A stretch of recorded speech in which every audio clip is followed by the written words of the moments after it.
projects need a really strong leader. As a kid, I wanted to be an artist and I wanted to have a store. That was literally my dream. This is a business that needs to run and operate as a business. There is a curation at every level, really elevating the space for all of the artists, making sure that the quality is fine, right? We're talking about fine art. I love my 3 pillars: getting your art on walls, exhibition, displays, inventory management. I work mostly in collage. I like glue and paper. As much as I love to read, I also love to tear up old books. I'm sure there's some psychology to be read into that. I'm not going to examine it. Somebody else can.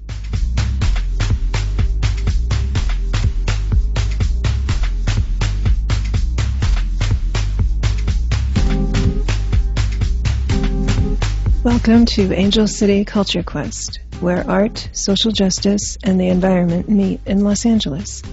I am your host, Melina Paris, and I welcome you to this episode.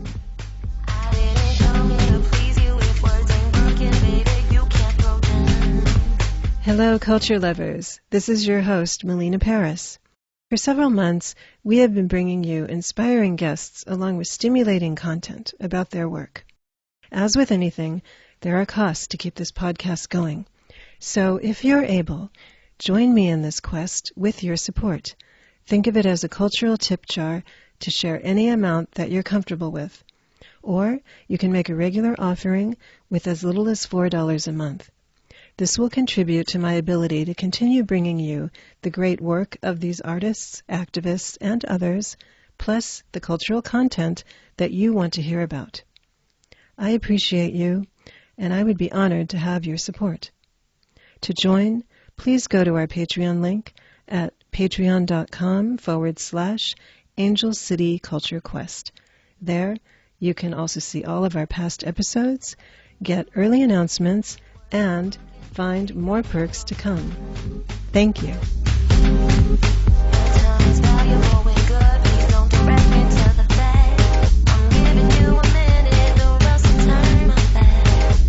Hello, everybody. I'm your host, Melina Paris. Today, we're discussing the business of art, going to school with K. Ryan Henisey of Art Lounge Collective. K. Ryan Henisey brings years of experience in the arts and premium luxury retail to fine art management and curation with Art Lounge Collective.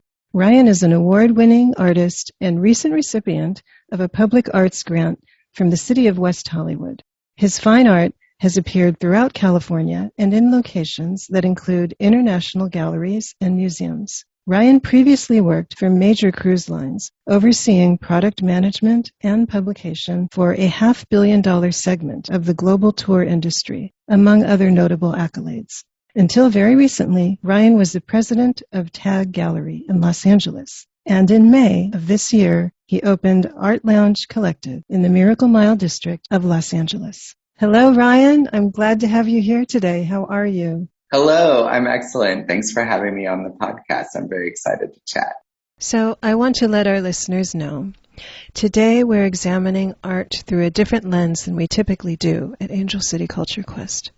To put it simply, the business of art.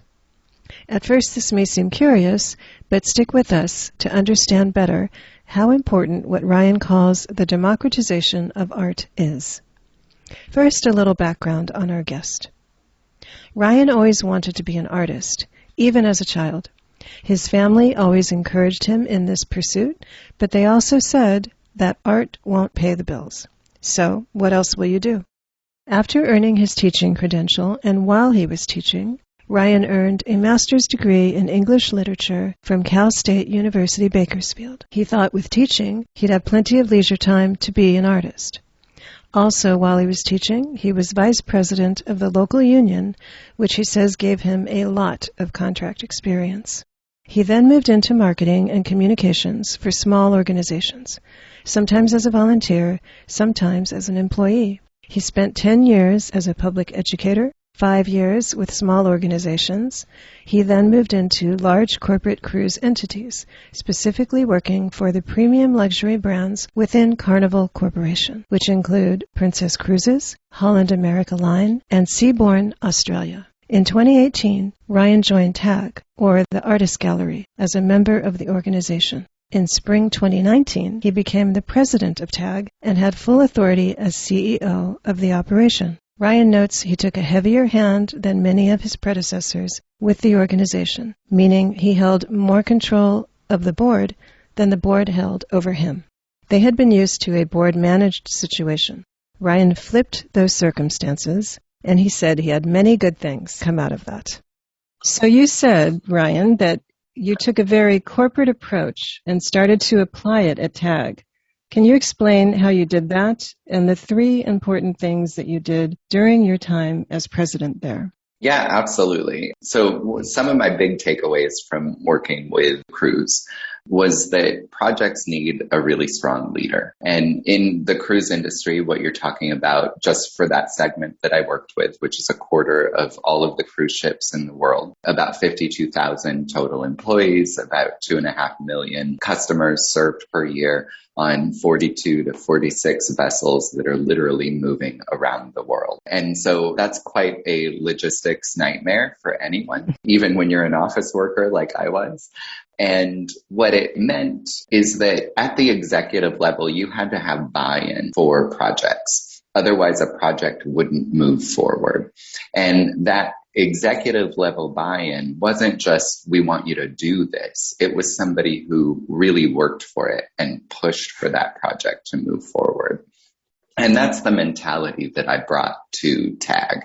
Was in my role as the president meant that if I wanted a project to succeed, I needed to be the one to drive it forward. If a board member wanted a project to succeed, they needed to be the one to drive it forward. There was a lot of ideas thrown out over the years, and my answer to every idea was, great, who's going to spearhead that project? And if nobody raised their hand, it didn't move forward. There were many, many things that we worked on at TAG, but for me, there were kind of three areas that we really needed to focus on in order to improve the overall business itself, which is a not-for-profit mutual benefit organization under California law. And those were ensuring that curation was elevated across the board. And that meant having difficult conversations with many of the artists about the artwork that they were choosing to show, the amount of artwork that they were choosing to show, and how they were choosing to show it. Artists tend to think that they're really good designers because they can arrange something on paper or on canvas. But translating visual beauty from a flat two-dimensional object into a three-dimensional room isn't necessarily a translation that every artist is capable of. And really understanding the design and the curation of their artwork, understanding that not every piece of artwork you as an artist make is ready for public consumption. These are important things to discuss. Also, knowing that you've made a ton of artwork over your time being an artist, whether that's a few months or 20, 30 years of creation, you can't show it all at once. Emptying your garage, your studio space, or your storage into a gallery doesn't work. That conversation about curation and really holding fast to some rules that everyone agreed to collectively on how we were going to display art was really important. That was one of the first pillars that I pushed. And it was certainly difficult for some of the artists, but necessary for all of the artists. The second part of that was advertising. A lot of artists don't think about it, but advertising is a creative field. It can't be separated from art, and art can't be separated from advertising. Mm-hmm. Designers, graphic designers, are artists. In fact, they're the largest group of artists in the United States. And understanding that advertising and art go hand in hand is really important to making sure that your art business moves forward. So what we really did was focus on how we could better utilize advertising. And that meant increasing the budget from something that was on average around $2,000 a year, really focused only on the competition shows for the organization, to advertising across the board, print, social media, web advertisements that focused on the artwork for the vast majority of the year and shifted gears for both artist recruitment, but also the recruitment for those 2 competition shows that we would run each year. And I changed the budget from 2,000 to around 15,000 per year. And that was a really helpful thing for the organization as a whole. It's huge. Yeah. And the nice thing about an artist collective is you have skill levels from a whole host of different backgrounds. And we had, and TAG still has, a number of really strong and successful graphic designers and advertisers in the organization. And we utilize those skills to create beautiful designs for print magazines like Artillery. And really pulling in from those resources was important for that organization. And then the third thing that we did, which became even more important during 2020 and 2021 because of the COVID pandemic, was community outreach. By the time I took over the presidency for the organization, TAG had been at its Miracle Mile location on Wilshire for 3 years. And very few members of the community even knew that we were there. The mailing list was largely based out of Santa Monica, where TAG had originated, and then had grown quite a bit during their time in Bergamot Station, which is still adjacent to Santa Monica. And that relationship with the community didn't cross over all the way into the mid-city at Miracle Mile. And Mid-City didn't know who we were. So part of what we did was invite the community. We worked with the Miracle Mile Chamber of Commerce. And we made sure to advertise with the Miracle Mile Chamber of Commerce. That helps. Yeah, we attended meetings. We would donate artwork for the raffles at their mixers. And then we also made sure that we were more welcoming to the community as a whole. And during 2020, after the initial lockdowns reopened and allowed us to function again, what was really nice is that the local neighborhood was at home. People were still working from home. And instead of being gone during the day when we were open, they were there. And we were a safe place with a big vaulted ceilings and huge expansive rooms that they could come and visit to take a break from the daily apartment and home living in the neighborhood. And we made sure that we had masks available for everybody that walked in. We made sure that we had hand sanitizer. The poor staff was cleaning every day. Yeah, I can relate. Yeah. But that's important. And that's so great because it shows support of the community.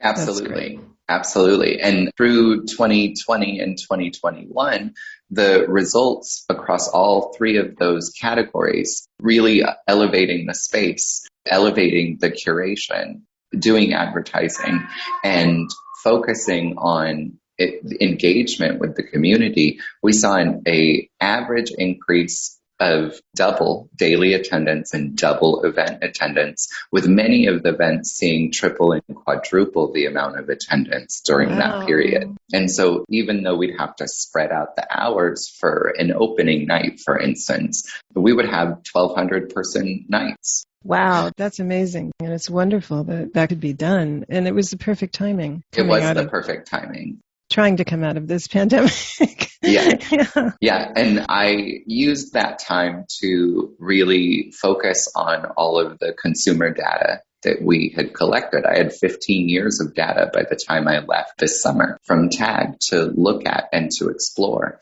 And using that data over time, I was able to have conversations with the entire artist group about what people are actually buying in terms of price points and in terms of size. In terms of framing and finish. And so artists, not all of the artists, but many of the artists started to work towards the actual things that people were shopping for. Not necessarily in terms of subject, but when we were talking about size, when we were talking about price, those became really important. And because of that, in 2021, we had the second best sales year on record, the second best budget year on record. Short only by $2,000 from the best year on record, both of which were more than $60,000 in income higher than any other year. So very hugely expansive years for a not-for-profit organization. And those numbers meant we were able to reinvest and reinvigorate and to pay for the advertising. right? And so it's kind of this cyclical loop that you have to pay attention to when you're looking at art as a business. And that was kind of the big change that I brought with me to TAG, is it's not just artists putting on their displays. This is a business that needs to run and operate as a business.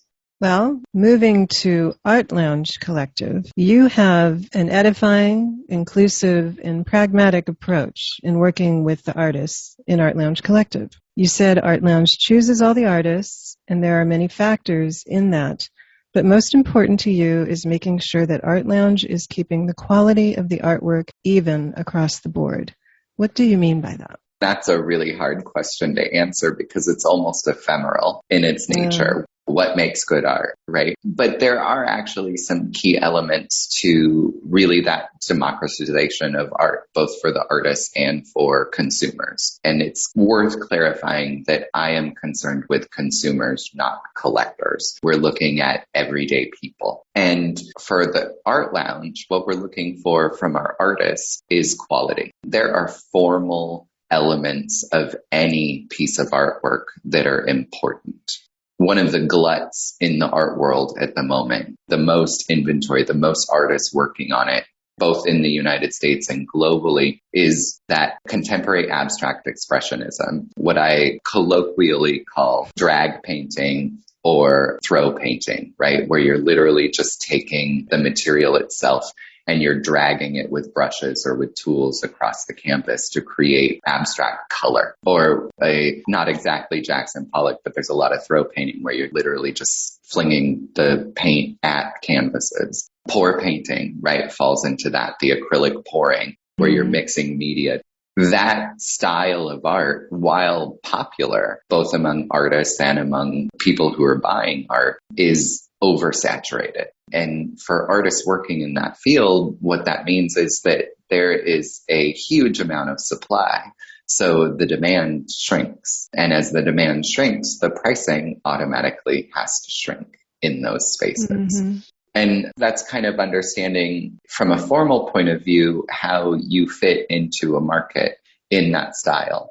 Another way of looking at form, especially when you're looking at figurative work or really precise abstract work, is the precision of the line, the quality of the paint, the quality of the color. One of the things that I often talk to artists about, especially when working with faces and human figures, is that your proportions have to be correct. Even a layman understands when the proportions are wonky, and having a thicker or shorter leg or arm on a figure jumps out at the human eye. All we do is look at faces, look at bodies. Every interaction with another person is exactly that. It's a restructuring of our knowledge of what it means to be a human being. And when an artist doesn't match that in a formal way, the artwork really suffers and isn't marketable, isn't sellable. So those kind of formal qualities are really important, as is the display.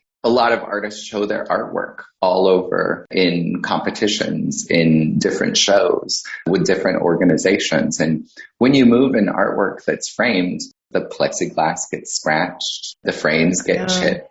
There's those little things of damage that happen to the artwork. And the more damage that you build up on the age of an artwork, the more it looks aged, the more it looks like it's something that belongs in a flea market or a garage sale than something that belongs in a fine art gallery. And paying attention to those finish qualities is really important when it comes to the business of art. So those are some of the things that are requirements at Art Lounge, really making sure that the quality is clean, that the quality is fine, right? We're talking about fine art. Let's make sure that we're using that word correctly. Sure, it is fine. Yeah. Exactly. And even the person who's only spending, $150, $350 on a piece of art, they don't want a chipped frame. They don't want scratched plexiglass. They want something that looks brand new and is ready to go into their home brand new. And I see a lot of dust on artwork because don't make too much because it'll sit around. Again, supply and demand. And Dust is an easy thing to deal with because that's just cleaning, right? And understanding how to properly clean a framed piece or an unframed piece. That's not too difficult. But a lot of artwork comes into spaces that has clearly been sitting in storage, and it's obvious. And so those are kind of the quality things that are really important when we're talking about the artists that come in. And what that means is that we don't take on every artist that reaches out to us. And we don't even take on all of the artwork that the artists who come on to us are willing to put out into the world. There is a curation at every level, including what we display in our store and with our partner commercial entities. And again, with those partner entities, and we're talking about hotels, designers, I have the artistry cannabis dispensaries throughout California right now, and we're in the works with others. They want things that look beautiful for the displays in their locations as well. You can't put junk in the magic box at the Mondrian Hotel on the Sunset Strip. No. It's a boutique hotel, and there is a quality level that must be met. Right. And they will see to that. Exactly. And part of why they continue to work with me and really jumped on board with me is because I brought that quality to TAG, and I was able to prove that quality over time. They recognized it. That's great. Yeah. Now, on the Art Lounge website, there's a slideshow on your opportunities page. It's something you like to call a factoid, which is 7 out of 10,000 artists have their work on display at any given time. This is public data from 2019 and 2020 from the Bureau of Labor Statistics, Americans for the Arts, and the National Endowment for the Arts. Can you talk more about how you utilize consumer and public research data on both the fine art and the retail market, and how that translates into pricing accessibility for the audiences that you serve? Yeah, absolutely. This is my favorite subject. I call it my soapbox. I climb right up on there and I'll go forever. So that 7 in 10,000, that is a estimation that I came up with based on public data. And what we're looking at is the actual public data that says about 54% of the entire American population made an object of art in 2019 and 2020. And that's also pretty true the further you go back, as long as there's data available for it. So what that tells us right off the board is that US Americans are a very high proportional leisure society. And when we look at that 54% of the population, we're talking about any object of art. It could be a painting, it could be a sculpture. For some people, that's participating in poetry or participating in theater or music in a public way. It's not just I wrote a poem and it sits in my book. That's I wrote a poem and I read it to the public. So, you've got to shrink that down just a little bit, but then you compare that with the count of art galleries that exist in the United States, which is 21,000 private art dealers and galleries. That includes the not-for-profit organizations like TAG, like Gallery 825 over near West Hollywood. Also entities like The Hive downtown. It also includes Gagosian and Hauser and Wirth, Band of Vices, right? All of these wonderful, really top-tier galleries that exist in the United States.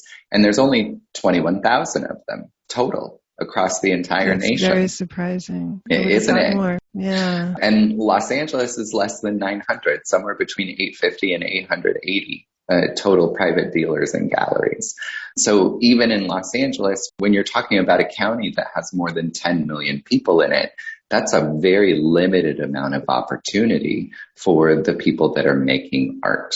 So what I did is I made an assumption that across those galleries at any given time, they're showing 10 artists. And I think that's a pretty liberal estimation. The most entities are showing 1 artist at a time. TAG, for instance, at any given month is typically showing 4 artists at a time. So 10 is pretty liberal.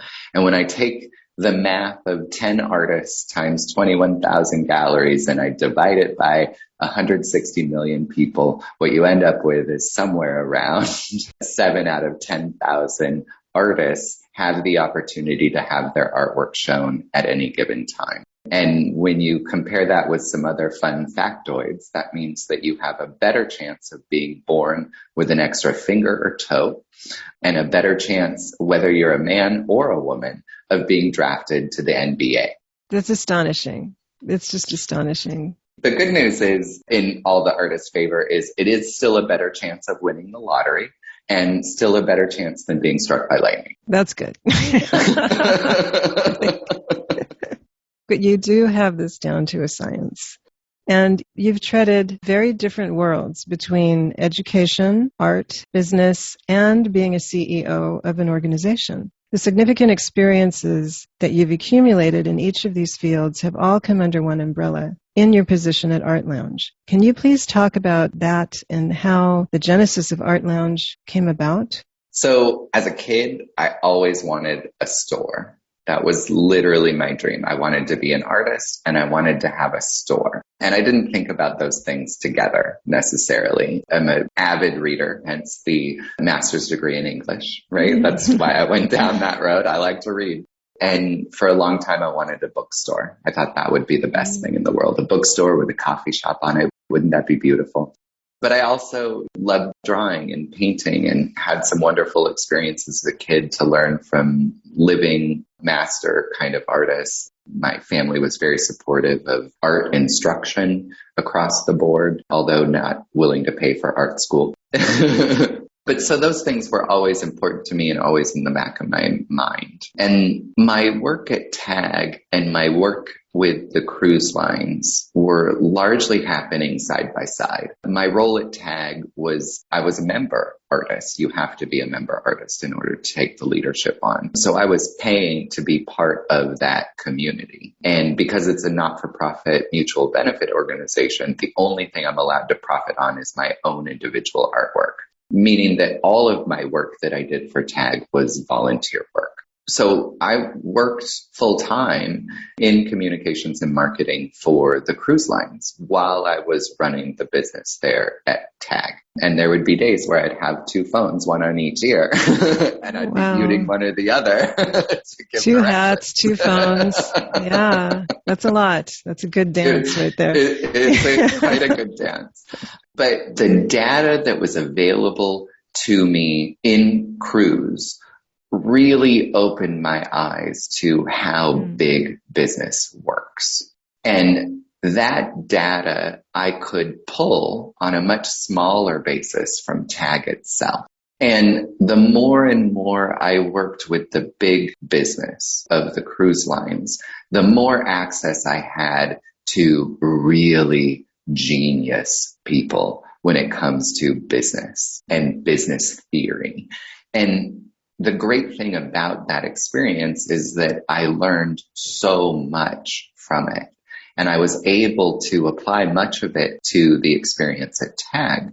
But there were barriers because of the mutual benefit organization structure, because of the nature of a cooperative versus a corporation, because of a variety of factors that really separate the two entities from each other. But what I saw is, as I was looking at the data in art, that there is a huge hole in the market, a gap in what they call a gap in the business world, in terms of serving that half of the entire American population that made an object of art each year. But there's also a huge gap in the consumer market in that the fine art galleries, said with air quotes, right? They really only serve the top 5% of the US population. And that's true when you look at the global art world as well. The pricing there, the 90th percentile of pricing in the United States is $12,000. And I have a hard time spending that on the last car that I bought. Right. Not It's because way I out of couldn't, reach. but because I didn't want to. Yeah.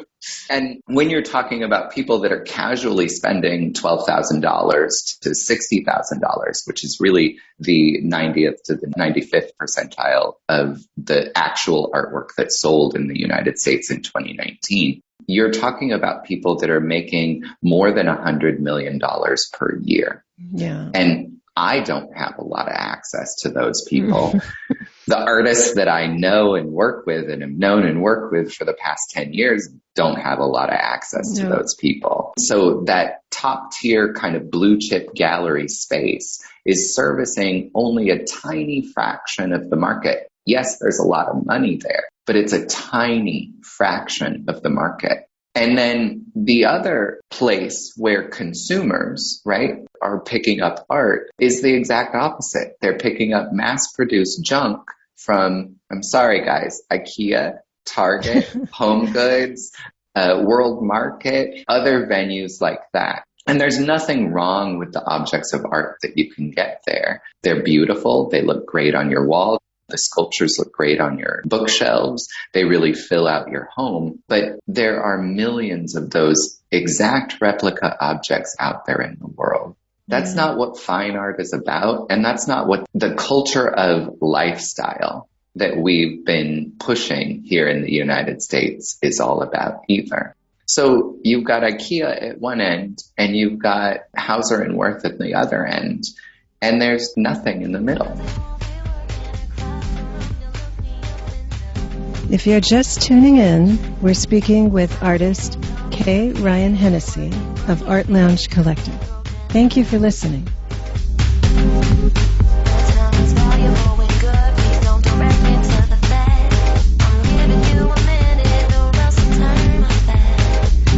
One of the things that was difficult with the tag artists is the understanding that if you're pricing your artwork at $3,000 to $6,000, you're still talking about the 75th to like the 85th percentile of the American shopper, which means more than half of the people in the United States aren't willing to spend that money on an object of art. It becomes much more clear when you look at it that way. Right.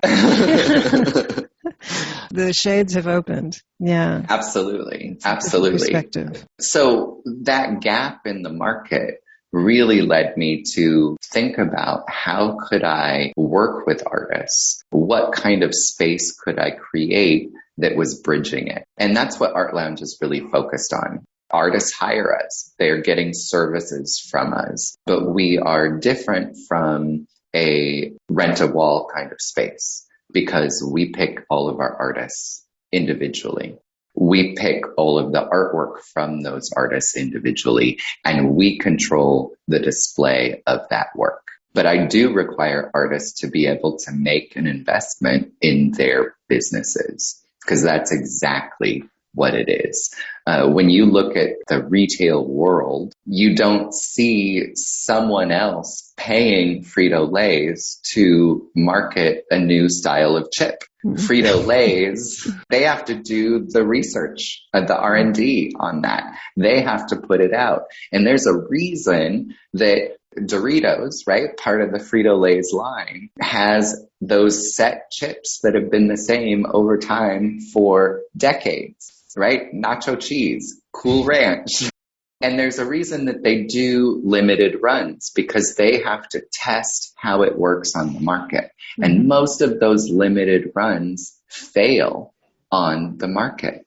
They lose money on most of those. Pepsi Clear, both in the 90s and when they tried to bring it back in the 2000s, that was a miserable failure for Pepsi Cola twice. And what most artists don't understand is that every single object of art is a new product. And most of those products are going to fail. Wow.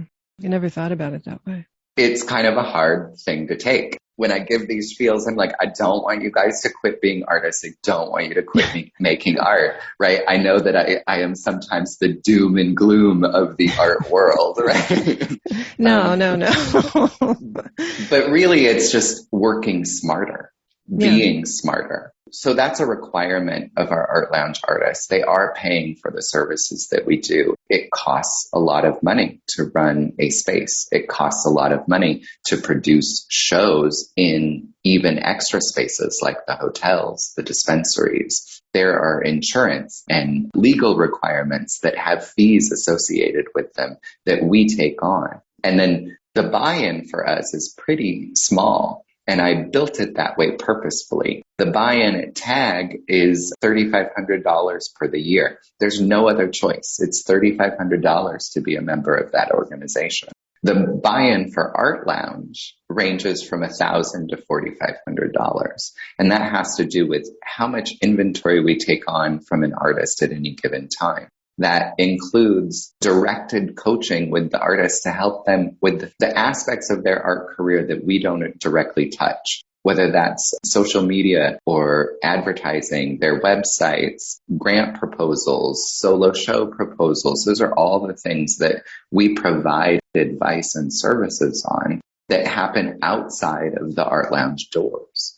And then on top of that, we're representing all of our artists to commercial venues. So right now we have a contract with the Mondrian Los Angeles, which is up on Sunset Boulevard, and we do the display in the Magic Box at the hotel's lobby. Beautiful, big boutique hotel. By October, we will have taken over all of the artistry cannabis dispensaries in California. So we're managing the entire curation and installation of the artwork in all of their locations. You said that's a booming business right now. A huge business. And the nice thing about all of those is it's getting more eyes on more artwork than would happen without.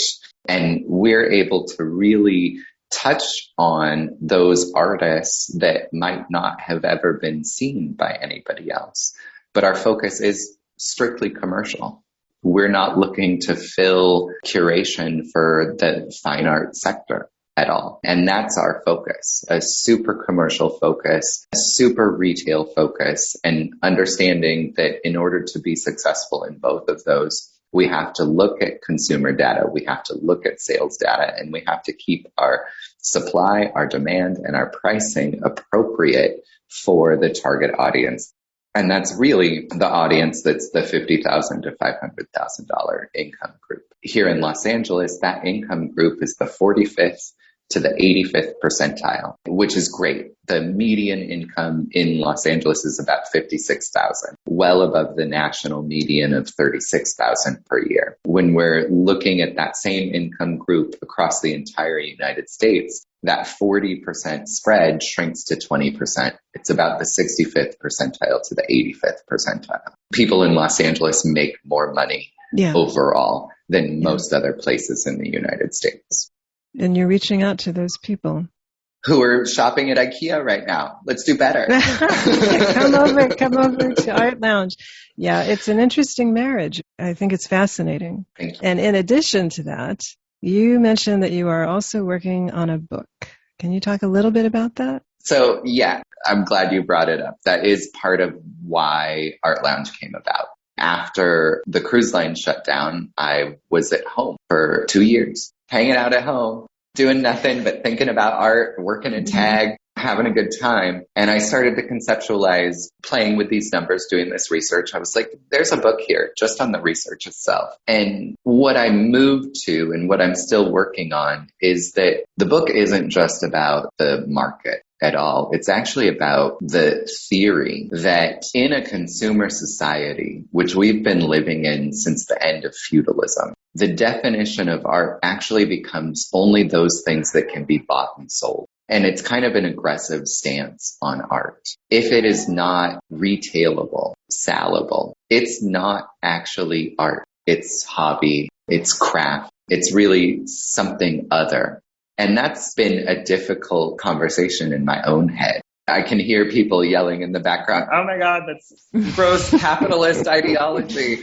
And it's not. Capitalism is about a small amount of people holding a lot of money and not sharing it with everyone else. Right. Consumerism, and what I'm talking about in consumerism, is the buying and selling of goods repeatedly. It's trade. That's all we're talking about is trade. And even when we look at early post-feudalist society, what we see is the object of patronage in art history. And that tradition of patronage exactly falls into this. The only artwork that we consider of importance now was the artwork that was purchased. That's true. Or else we wouldn't have seen it. Exactly so. It's like I said, the shades keep opening and you keep seeing this light.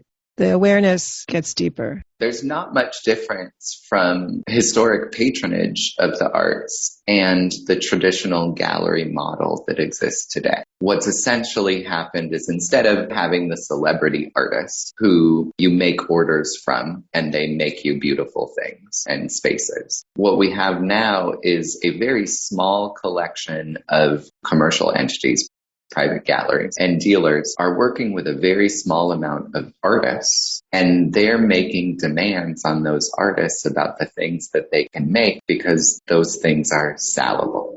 Now, the talk of the book, you said it was the genesis of Art Lounge, but then it was also 3 pillars that it led you to of the artist experience at Art Lounge. Can you talk about those? Yeah, so I love my 3 pillars if you haven't caught on to that. Structure, we need good, strong, solid foundations to hold things up.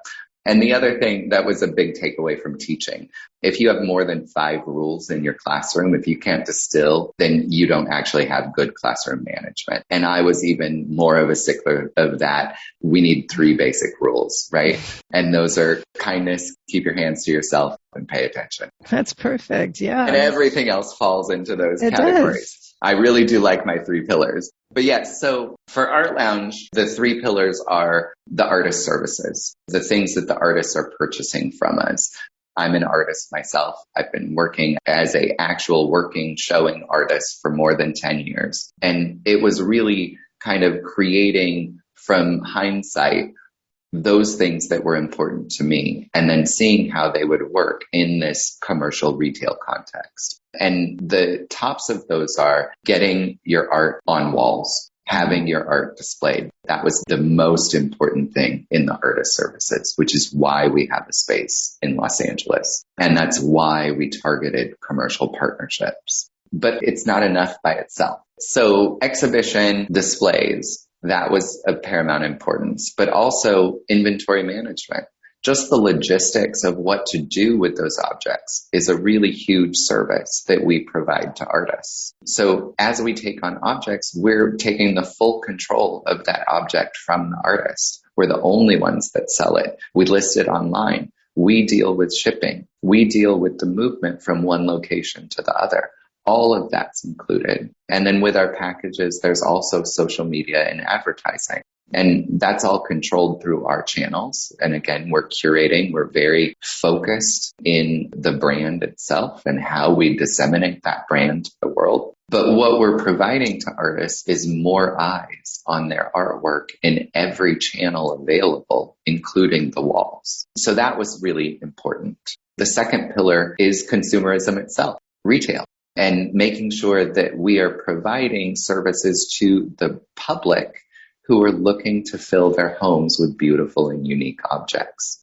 And a huge part of that is market research and market data, consumer research and consumer data. What are people spending and how much are they spending on it? Simple consumer theory. When you're looking at that 50,000 to 500,000 income group, what you see is that the casual spend of people in that space is about 0.5% or less from every dollar that they make in a year.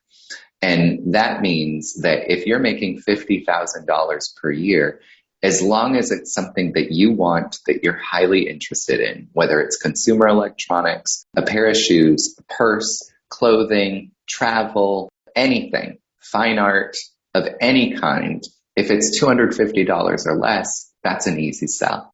People are going to buy it. But if it's $500, that's double their casual spend.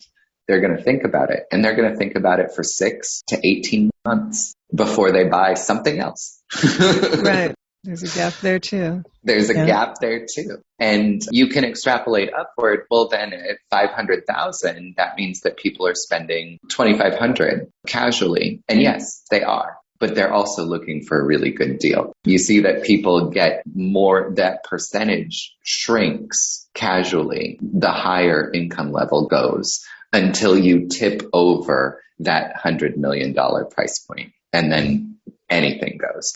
But again, we're not focused on that small segment of the population. So the artist services, first pillar, retail and consumer theory was the second pillar. And then that third pillar is how can I expand on exhibitions? And that's our commercial partnerships. And that's working with businesses, commercial entities, retailers, designers, really anything that is a business operating in the United States, we are open to working with. And that's often free, low-cost rental or purchase agreements across the board. My work with the Mondrian Hotel is incredibly low cost for them. We put on the displays for them. They throw an artist reception and provide marketing collateral in return. It's a wonderful experience for all of us involved. It's a perfect package. But again, even the hotel itself, big, beautiful lobby, that lobby is only available 6 times a year, which means only 6 artists get placed every year. They're 2-month-long shows. So that's still a limited engagement. The cannabis dispensaries, right now we're doing the displays in 3 out of the 6. We'll take over the other 3 before October. Those spaces are running quarter-long shows. The nice thing about those spaces is the thematic displays mean that I can show multiple artists at a time. So in the West Hollywood store, for instance, we have just under 20 artists showing right now through the end of September. And if we think about an average of 20 artists each quarter, we're actually looking at 80 artists per year that are being exhibited on the gallery walls of the dispensary, the smoking lounge, and the events room, which is pretty exciting and pretty enticing. And then as we scale those across the multiple venues, what we're actually looking at is almost 300 artists are going to be shown at any given quarter. And that's more opportunity that an artist can get just from us directly than they can get from any other entity operating in the United States. That's really wonderful. Previously, you were talking about the amount of actual square footage available for the artists to be shown in. It's huge. Our store here in Los Angeles, which is the La Brea neighborhood, so we're at La Brea just south of Beverly, and our space is just under 4,500 square feet. So it's a pretty nice, sizable retail location. When you add in the Mondrian Hotel and the 3 artistry dispensaries that we're working with currently, you're looking at about 25,000 linear feet of display space. By the time we add the other 3, we'll be close to 55,000 linear feet of display space. So it's a lot. And we are continuing to work with other partners on other partnerships, talking with various entities such as some of the big condominium projects where they want rotating art in their lobbies for the residents. We talk to designers. We talk with home stagers that work in that space. All of those things allow us to expand the footprint that our artists are touching on. And my goal is to be around 100,000 linear feet by the end of the year. At 150,000, we're going to be competitive in terms of just space, although our audiences are very different, with Hauser and Wirth, which is the largest art gallery in all of the United States. That's so exciting. I drive around a lot and I lift and take down artwork a lot. You're getting your workout too. That's great. Yeah, very physical lifestyle. So you are providing value. And you said every time an artist has an experience with a commercial entity, they're more viable for other commercial entities as well. So it's just spreading the love, spreading the wealth, and spreading the accessibility for the customers that you serve. It's a lot like public art, where there's the catch-22 of a corporation doesn't want to work with you unless you've worked with another corporation before. But if no corporation ever lets you work with them, how are you ever to get that corporate experience? Because we are a corporation. Art Lounge is a company in its own right.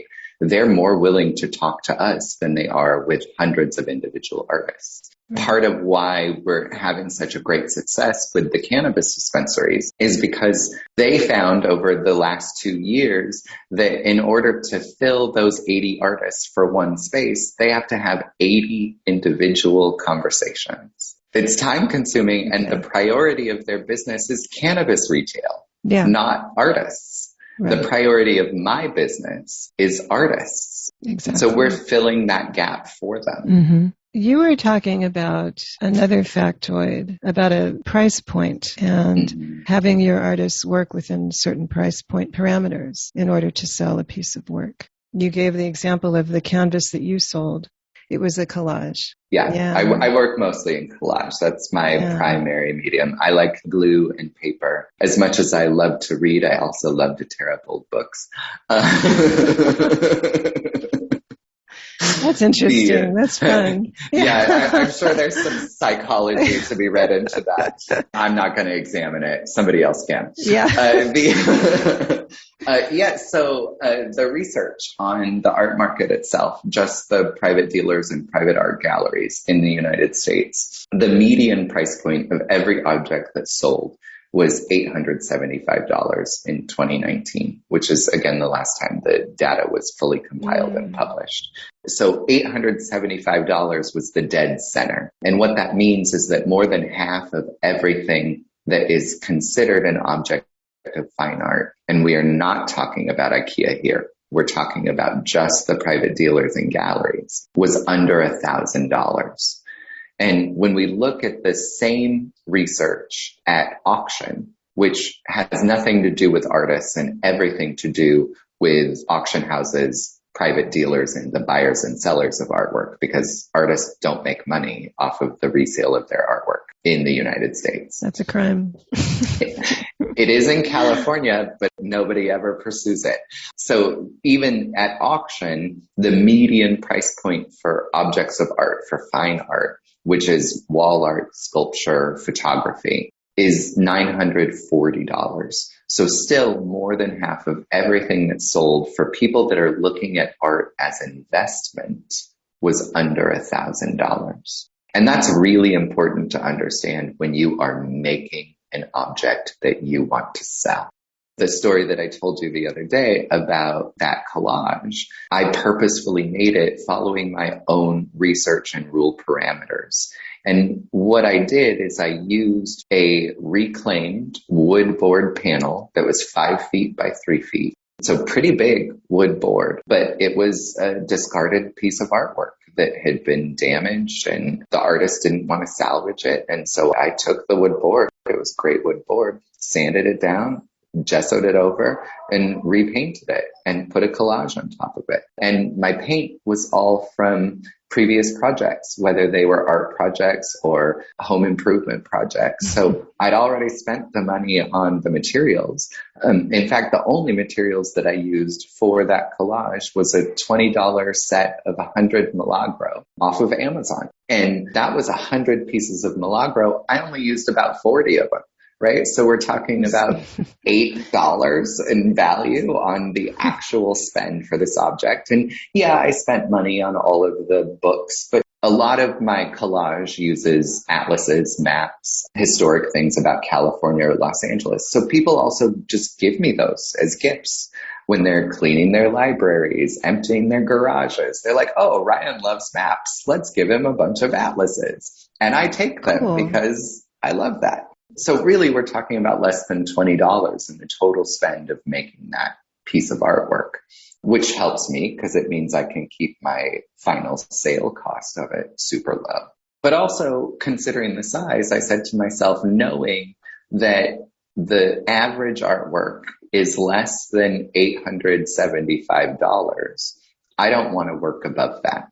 I want to be able to sell it at that under $1,000 price point, which means that the maximum amount of time that I want to spend on this artwork, because I know my value, not just as an artist, but also I know my value as a business person. I said, I don't want to spend more than 10 hours making this piece of artwork. And I didn't. I spent about 6.5 hours making the piece of artwork. It helps that I've been working in that style for a handful of years. And it is kind of my signature segmentation of the body where I'm breaking the body apart with different collage elements and filling them back in, some of which is painted, some of which is paper, some of which is materials, odd materials like the Milagro. So I'm quick at it. I'm skilled at it. I've really learned how to work that well. And my final pricing on the artwork was $575.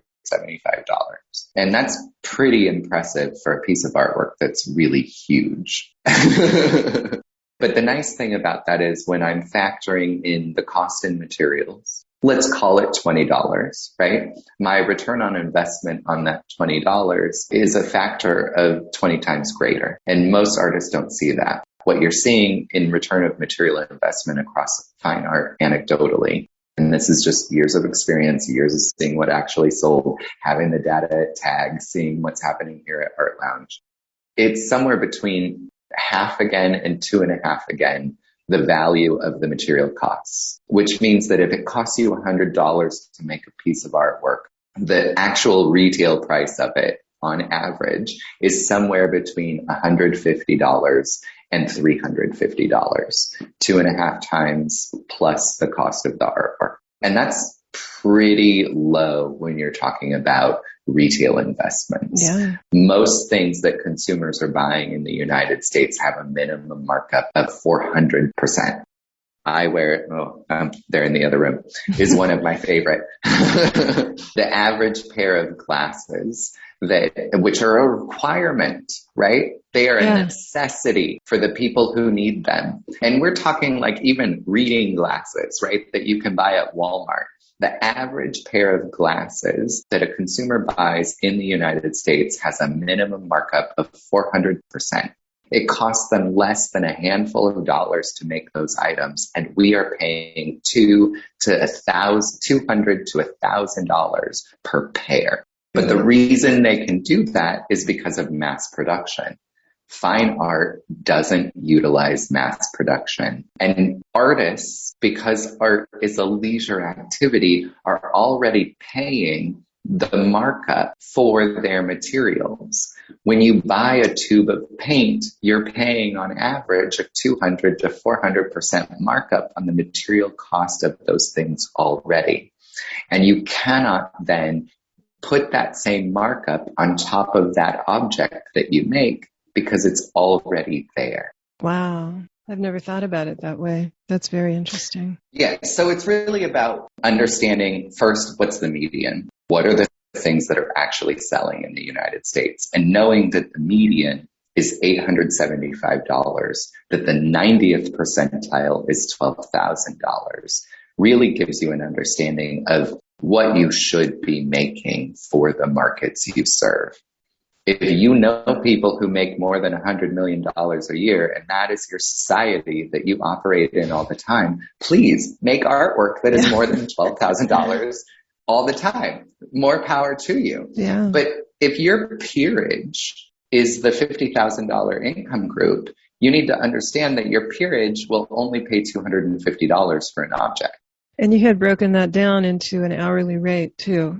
I think it was about $22 to $25 an hour, you said. Yeah, absolutely. That's the Bureau of Labor Statistics. So here's some dismal numbers. Brace yourselves, everyone. In the Bureau of Labor Statistics, this is the 2019 and 2020 data, the actual count of artists in the United States that declared income as fine artists, meaning people who actually made money and had to pay taxes on it, was 120,000 people. That's out of more than 360 million.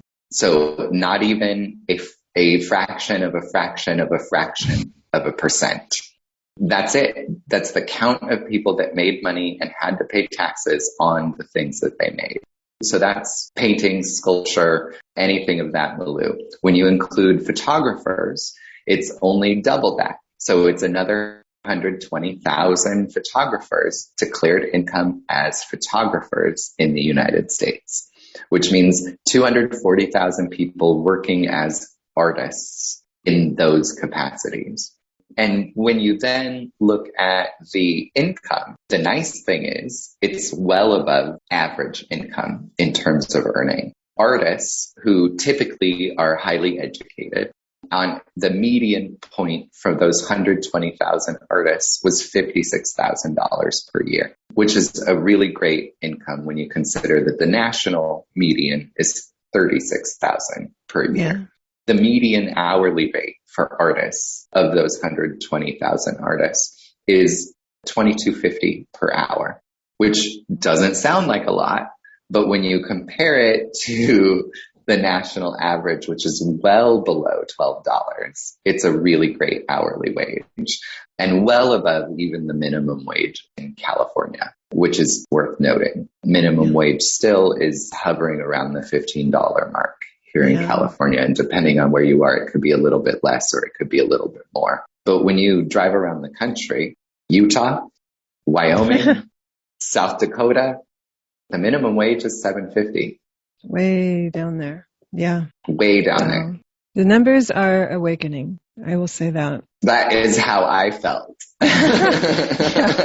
But what's great about it is you are sharing this with your artists that you work with and helping them out. We also share them with the larger artist community broadly. We host free workshops for artists on the regular out of our store here at Art Lounge Collective. Yes, there are some pay requirements to be part of our organization, to join our collective, but that doesn't mean that we're only providing advice or providing opportunities for those artists that pay us. And that's part of the democratization, is understanding that not everybody can afford that $100 a month or that $1,000 a year, even at our base level. And it's really important to me to be able to ensure that we provide services for everyone. And really part of that is to make sure that when they are ready, when they are capable, they then want to work with us and purchase services from us. That's great. So I just wanted to know, what is coming up in the immediate future for Art Lounge Collective? The immediate future is we will be taking over the Artistry Riverside. So that's another of the cannabis dispensaries. In the next 2 weeks, we'll be installing the display there. We just finished up a refresh of the display here at our store, and our monthly reception will be on the 26th of August from 7 to 10 p.m. And people can always look on our calendar to see when the next monthly reception will be. We alternate Friday and Saturday nights for those. We'll be hosting a workshop Wednesday the 31st at 2 p.m. here in the store, and that's commissions for artists, how to build a commission contract. And that's open to the public, free to attend. That's great. Can you please tell us, where can we find you? Oh, yes. So Art Lounge Collective can be found at artlounge.co. That's a .co ending for the organization. We are Art Lounge Collective on Instagram and Art Lounge Co. on Twitter and Facebook. My personal is K. Ryan Henisey, and that's true across the board, kryanhennessy.com and at K. Ryan Hennessy on any social platform. Great. Well, K. Ryan Hennessy, thank you so much for sharing Art Lounge and yourself with us today on Angel City Culture Quest. Thank you. It was my pleasure.